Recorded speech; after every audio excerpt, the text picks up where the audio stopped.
we see some negatives here. What do we do to find the GCF? All right, if the first term of the expression that you have to take out the GCF has a minus sign, I want you to remember that that minus needs to be part of the GCF. Okay, so don't make a mistake and forget that minus. Let me show you step by step what to do to factor an expression where the leading term has a negative. Okay, the first thing we do is just remember that negative will be pulled out. Okay, what else is going to be pulled out? Well, you need to find the factor that 6, 24, and 6 share. For that, you need prime number decomposition. So 6 can be further decomposed, it's not a prime number, into 2 and 3, right? 6 is 2 times 3. But 2 and 3 are already prime numbers, so stop. Now, how about 24? 24 can be decomposed. Can 24 be divided by 2? That's your first prime number. Yes. If you divide 24 by 2, you can check on the calculator. That'll give you 12. 12 is not a prime number, which means we have to continue.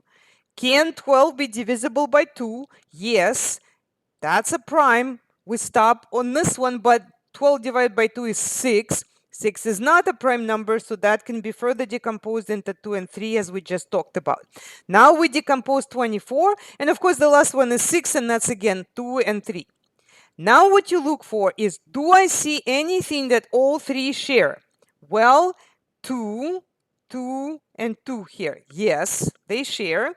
And 3, 3, and 3.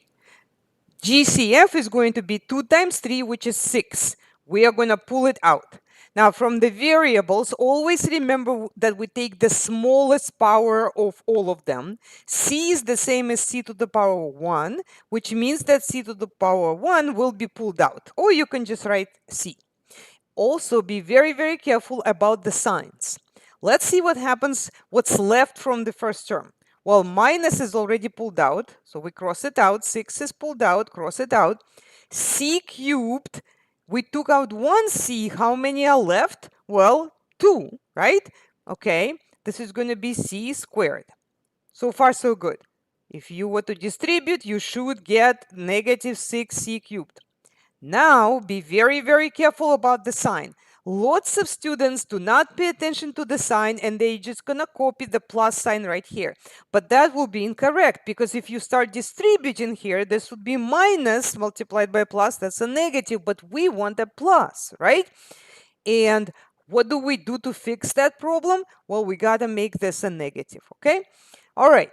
Let's see what we can pull out from the 24c squared. 6 was pulled out, which means that 2 and 3 we cross out, but another 2 and 2, are left. That would be 4.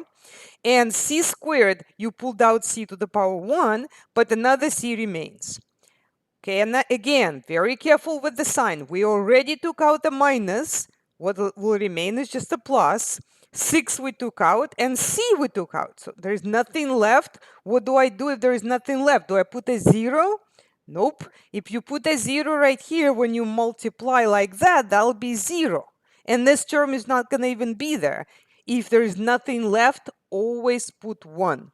Okay?